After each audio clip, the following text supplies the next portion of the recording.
शैतान के 3 सोने के बाल। एक परी कहानी। बहुत पुराने समय की बात है। एक बहुत गरीब औरत ने एक सुंदर बेटे को जन्म दिया। उस बच्चे के हाथ पर नीले रंग का एक बड़ा सा दाग था, जो पंडितों के अनुसार उसे भाग्यवान बना रहा था। उसके जन्म के साथ ही उस गांव के ज्ञानी ध्यानी पंडित ने भविष्यवाणी की कि यह बच्चा 14 साल की उम्र में एक राजकुमारी से विवाह करेगा और खुद राज करेगा।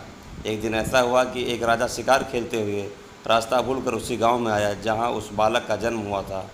गांव वालों ने उस राजा को पहचाना नहीं, क्योंकि उन लोगों ने कभी उसे देखा ही नहीं था। गांव के एक बूढ़े ने बातों बातों में राजा को बताया कि कुछ दिनों पहले उसके घर में एक बेटे का जन्म हुआ था। राजा वैसे भी बहुत ही घमंडी और कठोर हृदय का व्यक्ति था। राजा ने सोचा कि क्यों ना मैं उस गरीब औरत को कुछ धन देकर इसका बच्चा इससे ले लूं और इसका काम तमाम कर दें। नहीं तो यह भागवान बच्चा बचा रहेगा और ना ही मेरी राजकुमारी से विवाह कर पाएगा। वह गांव के उस बूढ़े व्यक्ति से बोला, बाबा तुम मुझे उस औरत के पास ले चलो। वह उस बच्चे को ठीक ढंग से नहीं पाल पाएगी। मैं उस बच्चे को अच्छे ढंग से पाल कर बड़ा करूँगा। बूढ़ा उस राजा को उस भाग्यवान बच्चे की माँ के पास ले गया। राजा ने उससे अपना बच्चा देने की विनती की और बोला, तुम बहुत गरीब हो, इस बच्चे को कैसे पाल सकोगी? यह बच्चा मुझे दे दो, मैं इसे बहुत अच्छी तरह पालूँगा। वह गरीब औरत उससे अपना बच्चा देने से इनकार करती रही। तब राजा ने उसे बहुत सा धन दिया और बोला, इस धन से तुम अपना पेट पालना और जब यह तुम्हारा भागवान बेटा बड़ा हो जाएगा तो खुद ही तुम्हारे पास आ जाएगा। गरीब माँ ने सोचा, चूँकि यह बहुत ही भाग्यशाली बच्चा है, इसीलिए यह अमीर आदमी इसे लेने मेरे घर आ पहुँचा है। शायद यही ईश्वर की इच्छा है। बहुत सोच विचार के बाद उस गरीब औरत ने अपना बच्चा राजा को दे दिया। राजा ने उस बच्चे के लिए एक लकड़ी का संदूक खरीदा और उस संदूक में डालकर बहते हुए पानी में छोड़ दिया। उसने सोचा कि दम घुटने से बच्चा इस संदूक के अंदर ही मर जाएगा। वह यह सोचकर मन ही मन बहुत खुश हो रहा था कि उसने अपनी प्यारी सी बेटी को उस अनचाहे पति से बचा लिया। मारने वाले से बचाने वाला बड़ा होता है। यही उस बच्चे के साथ भी हुआ। वह लकड़ी का संदूक बहते बहते एक पंचक्की में जाकर अटक गया। उस पंचक्की पर काम करने वाले नौकर ने जब वह लकड़ी का बक्सा देखा तो बहुत खुश हुआ। उसने सोचा कि उस बक्से में ज़रूर ढेर सारा धन होगा। उसने पानी में घुसकर इस संदूक को बाहर निकाला। जब उसने संदूक को खोला तो देखा कि गंदे से कपड़े पहने एक बच्चा उसमें सो रहा था। नौकर ने सोचा कि यह बच्चा मेरे किस काम का, क्यों ना मैं इस बच्चे को पंचक्की के मालिक के पास ले जाऊं। वह ज़रूर इससे अपने पास रख लेगा, क्योंकि उसका अपना कोई बच्चा नहीं है। ऐसा सोचकर वह नौकर उस बच्चे को अपने मालिक के पास ले गया। पंचक्की का मालिक उस बच्चे को देखकर बहुत खुश हुआ। उसने सोचा कि शायद ईश्वर ने उसकी पत्नी की प्रार्थना सुन ली और इस बच्चे को उसके पास भेज दिया। उन दोनों पति पत्नी ने बड़े प्यार और लगन से उस बच्चे को पालना शुरू किया।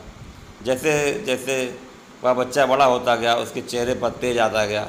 उसे कोई भी देखता तो देखता ही रह जाता। एक दिन एक घटना ऐसी घटी जिसने उस बच्चे के जन्म के समय की भविष्यवाणी को सच्चा सिद्ध कर दिया। राजा किसी काम से उसी रास्ते से बाहर जा रहा था जिस रास्ते पर वह पंचक्की थी। रास्ते में अचानक बहुत बड़ा तूफान आ गया तो राजा को उसी पंचक्की के पास रुकना पड़ा। राजा ने उस सुंदर से युवक को दुकान पर बैठे देखा तो उस पंचक्की के मालिक से पूछा, क्या यह तुम्हारा बेटा है? यह तो बहुत ही सुंदर है। चक्की का मालिक बोला, यह मेरा बेटा ही है, क्योंकि हमने ही इसे पाल पोस कर बड़ा किया है। आज से करीब 14 साल पहले यह बच्चा हमें एक लकड़ी के संदूक में मिला था। राजा को पुरानी बातें एकदम ताज़ा हो गई। उसे चक्की के मालिक की बात सुनकर बहुत आश्चर्य हुआ कि वह बच्चा जिसे वह अभी तक मरा हुआ समझ रहा था, अभी तक जिंदा है। उसने उस लड़के को ख़त्म करने की तरकीब फिर सोची। वह पंचक्की के मालिक से बोला, क्या आप इस लड़के को मेरा एक काम करने की आज्ञा दे सकते हैं? मैं रानी के पास से एक पत्र भिजवाना चाहता हूँ। यह पत्र बहुत ही ज़रूरी है। मैं इस काम के लिए इसे सोने के 2 सिक्के दूंगा। लड़के ने फ़ौरन हाँ कर दी और चक्की का मालिक भी उसे भेजने के लिए तैयार हो गया। राजा ने झट से अपनी रानी को एक पत्र लिखा। उसने लिखा, जैसे ही यह लड़का तुम्हारे पास मेरा पत्र लेकर पहुँचे तुम इसे मरवा देना और महल से दूर दफना भी देना। यह सब कुछ मेरे वापस आने से पहले हो जाना चाहिए। इतना लिखने के बाद उसने मुहरबंद वह पत्र उस लड़के को दे दिया। लड़का उस पत्र को लेकर राजमहल की ओर चल दिया। वह आज तक अपने घर से कहीं बहुत दूर नहीं गया था, अतः राजमहल का रास्ता नहीं ढूंढ सका और जंगल में ही भटकने लगा। शाम ढल चुकी थी, तभी अंधेरे में उसे दूर से रोशनी आती दिखाई दी। वह दौड़कर उस रोशनी की तरफ गया तो देखा कि वहाँ पर एक छोटा सा कच्चा घर था। उस घर में कोई दरवाज़ा नहीं था। जब वह उस घर में घुसा तो उसने देखा कि एक बूढ़ी औरत आग जलाए बिल्कुल अकेली बैठी है। वह औरत उस लड़के को अपने सामने देखकर डर गई। उसने लड़के से पूछा, बेटा तू कहाँ से आ रहा है और तुझे कहाँ जाना है? लड़के ने जवाब दिया, मैं पास के गांव की पंचक्की से आ रहा हूँ और रानी माँ को यह खत देने जा रहा था, पर मैं इस जंगल में अपना रास्ता भूल गया हूँ। रास्ता ढूंढते ढूंढते शाम हो गई। अंधेरे में मुझे यही घर दिखाई दिया, इसीलिए मैं रात गुजारने के लिए यहाँ आ गया। उस बूढ़ी औरत को उस लड़के पर बहुत दया आई, क्योंकि वह डाकुओं के ठहरने की जगह थी और वह बूढ़ी औरत उन डाकुओं की नौकरानी थी। उसे डर था कि अगर डाकुओं ने उसे देख लिया तो उसे मार डालेंगे। लड़के को यह जानकर पहले तो कुछ डर लगा कि वह डाकुओं के घर में घुस गया है, पर अंधेरे में कहीं और जाना भी आसान काम नहीं था और दिन भर चलते रहने के कारण वह बहुत थक चुका था, सो उसे बहुत ज़ोरों की नींद आ रही थी। वह उस बुढ़िया के कहने पर घर के एक कोने में चुपचाप ज़मीन पर सो गया।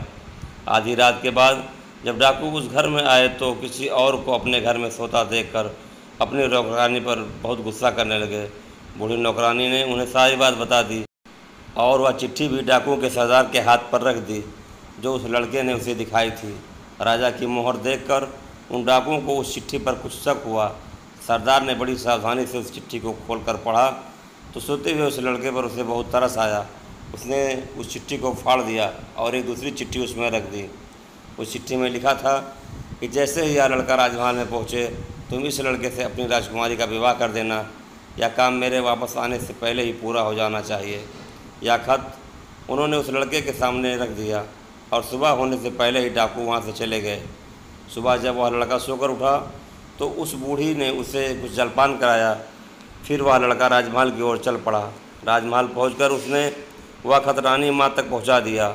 रानी ने जब खत पढ़ा तो उसे बड़ा आश्चर्य हुआ कि राजा ने यह कैसी आज्ञा दी है, एक अनजान लड़के से वह अपनी राजकुमारी का विवाह कर दे।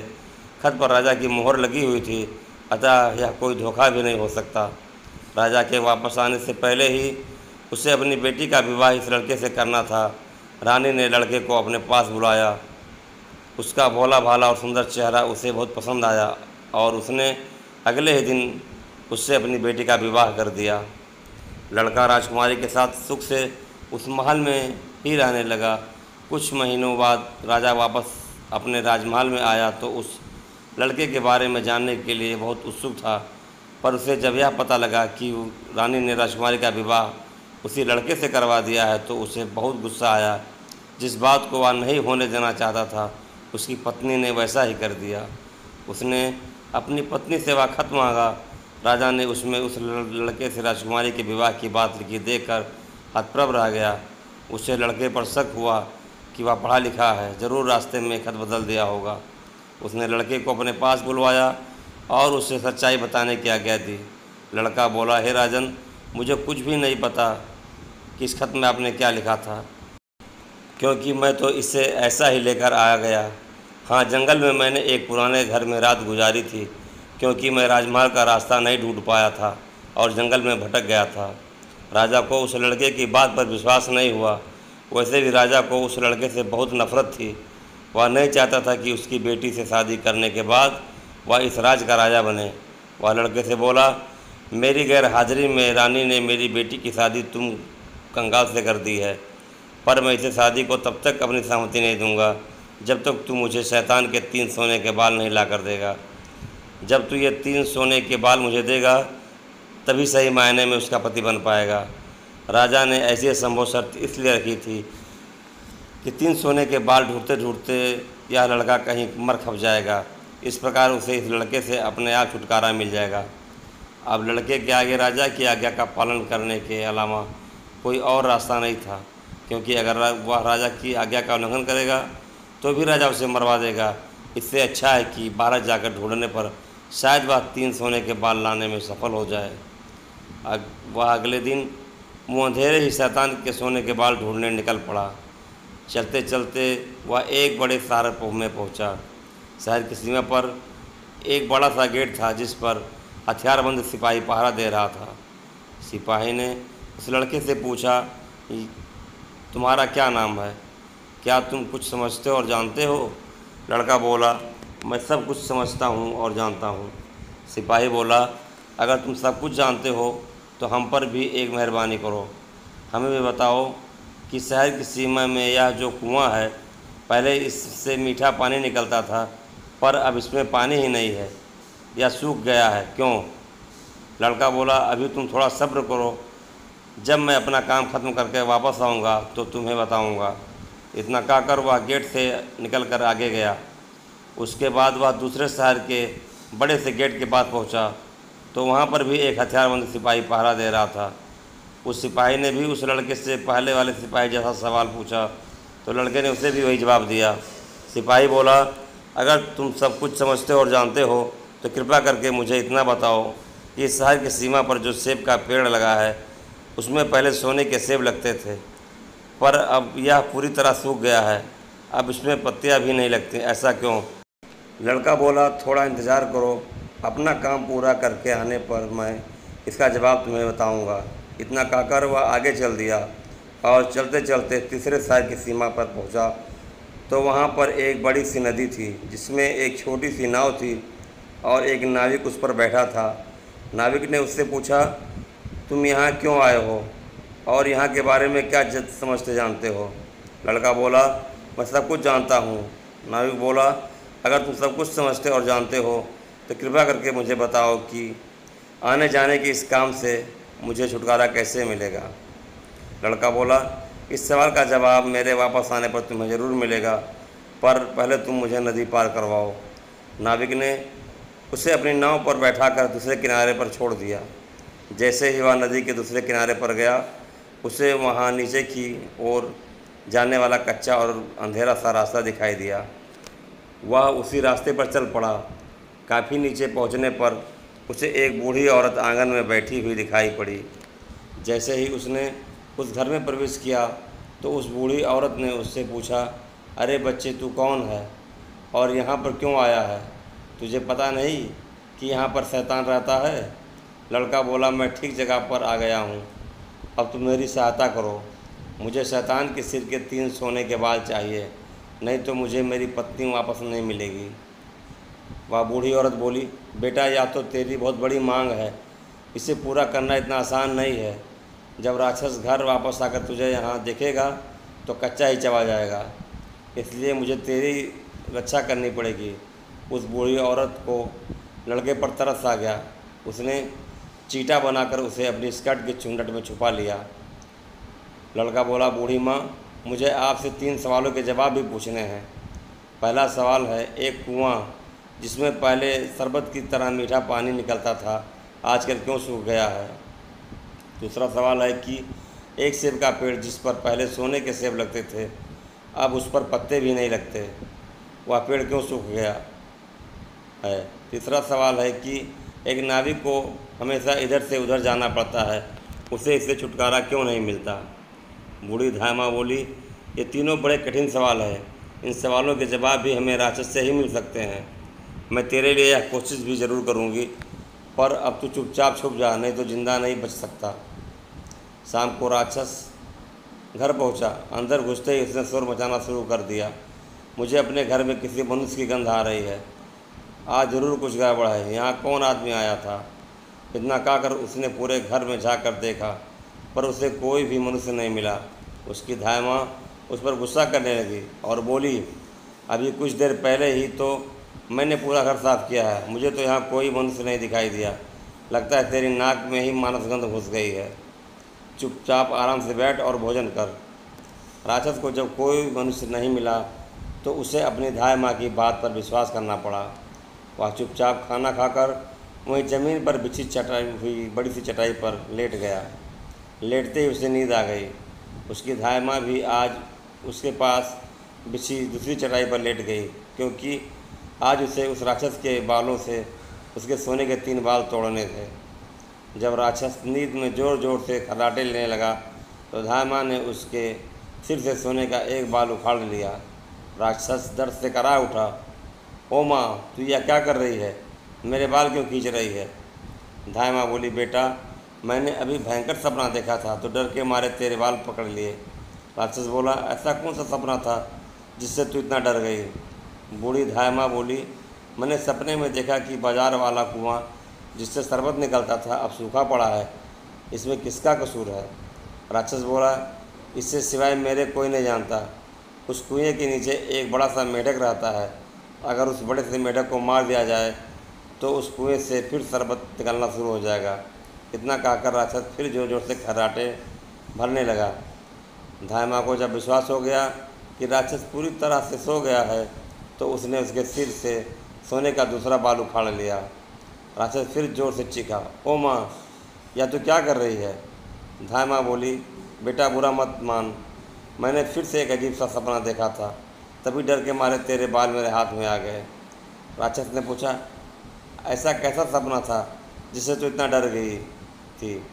बूढ़ी माँ बोली, मैंने सपने में देखा कि उस राज्य की सीमा पर जो सेब का एक पेड़ है जिस पर पहले सोने के सेब लगते थे अब सूख गया है।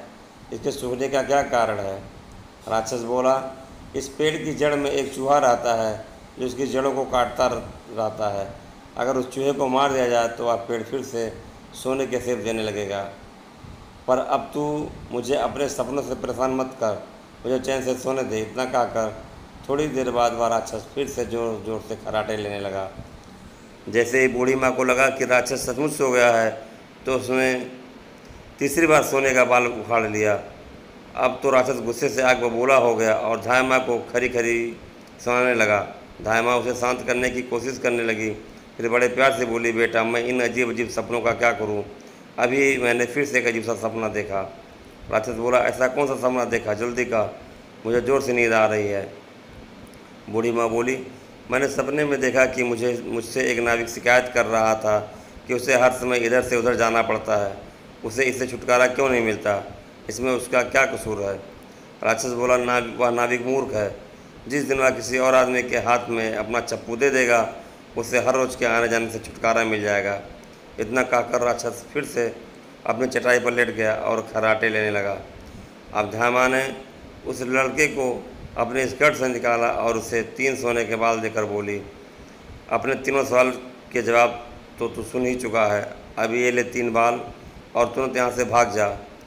लड़के को असली रूप में करने के बाद धामा ने झटपट उसे घर से बाहर निकाल दिया। लड़के ने हृदय से उसको धन्यवाद दिया और अपने ससुर के राज्य की ओर चल पड़ा। रास्ते में उसे फिर वही नाविक और पहरा देते हुए दोनों सिपाही मिले। नाविक ने जब उसे दूसरी ओर से उतारा तो वह लड़का बोला, तुम अपना यह चप्पू किसी और के हाथ में दे देना, तभी तुम्हें इस रोज़ रोज़ के आने जाने से छुटकारा मिल जाएगा।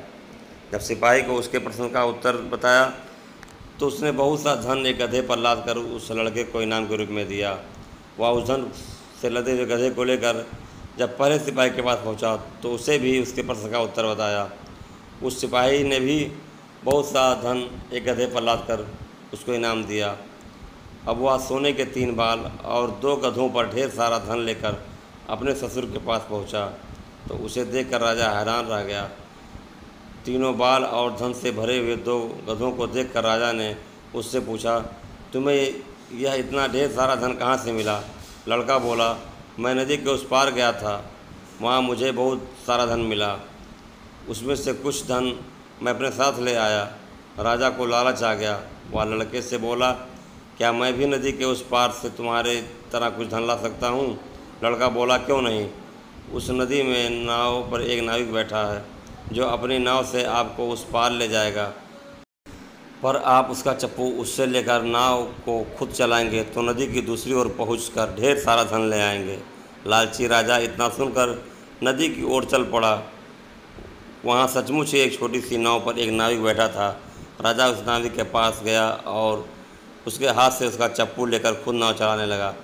अब उस नाविक को रोज़ रोज़ के आने जाने से छुटकारा मिल गया और राजा को उस नाविक की जगह हर समय नाव पर इधर से उधर जाने की सज़ा मिल गई। कहानी अगर पसंद आए तो हमारे चैनल को सब्सक्राइब करके बेल आइकन बटन जरूर प्रेस कीजिएगा। धन्यवाद।